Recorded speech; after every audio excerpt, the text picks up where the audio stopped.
Kia ora everyone, welcome to this week's education session. This week we are going to talk a bit about mental health. So that'll be explored through some definitions, a Māori health model, a mental health model, and figuring out how you can positively influence your mental health.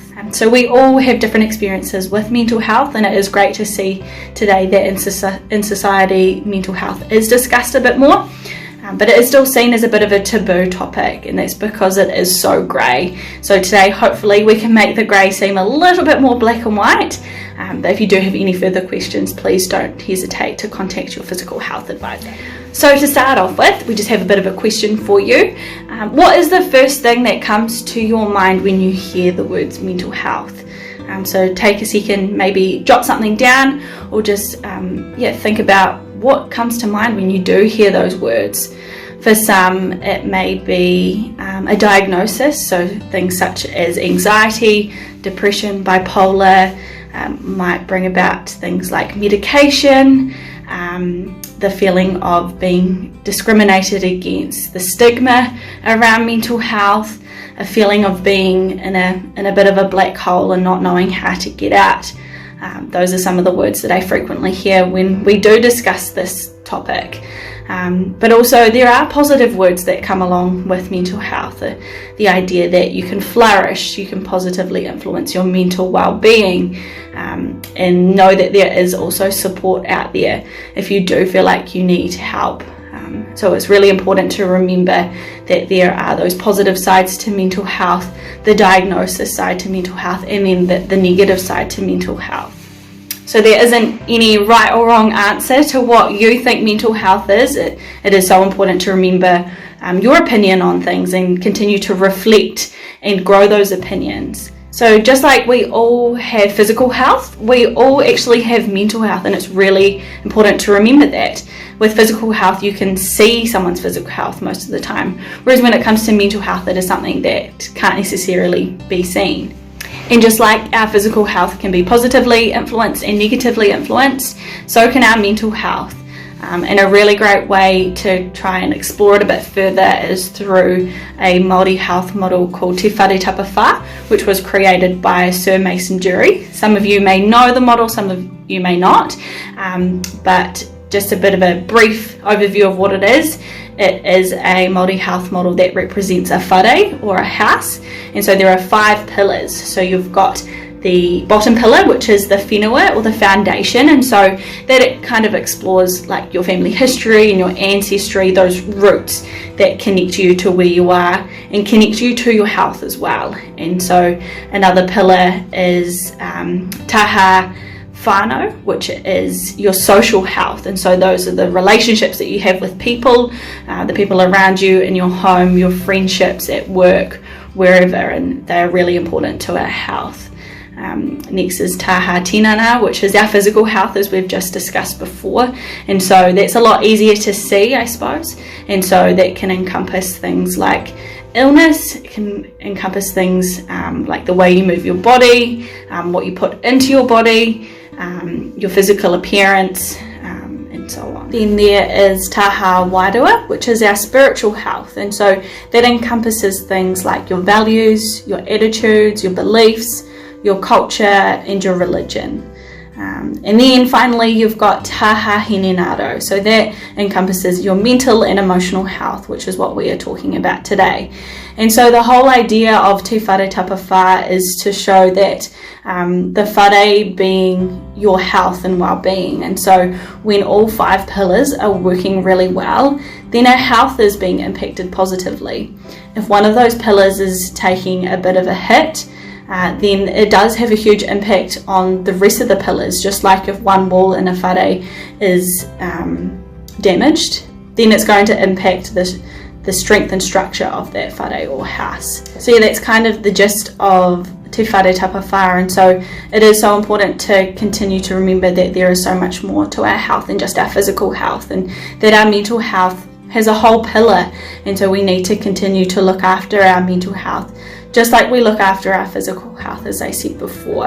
And then remember that our relationships and our spiritual health and our foundations, our family ancestry and history is also so important and has a huge impact on our health outcomes too. So below there will be a bit of a copy of Te Whare Tapawhā, so feel free to take the time and think about what aspects of your health fall into those 5 pillars. So next we have a mental health model. So mental health is seen as this big umbrella term which encompasses a lot. So down one end you could have low mental illness, down the other end you could have high mental illness, and so those are kind of your diagnosis versus no diagnosis. Then you can have high mental well-being and low mental well-being. And so yeah, again, if you think of it as a 4-point graph, we can sit anywhere amongst this graph. So it's important to remember that we all sit somewhere on this graph, and that can continuously move throughout the day, throughout the week, throughout the month, throughout the years. And so it's important to know that you still have the ability to flourish even with a mental health diagnosis, and at the same time we still have the ability to languish even without a mental health diagnosis. And I think it's important to remember to not judge a book by its cover, so let's not do it to humans. We all have different experiences, and each day can affect us differently. So I think that's really important to remember when you are chatting to someone about their health as well. So when it comes to actually looking after our mental health, you are actually the expert. You know your body and your health better than anyone else, and so you should know what makes you feel good. So for me at the moment, reading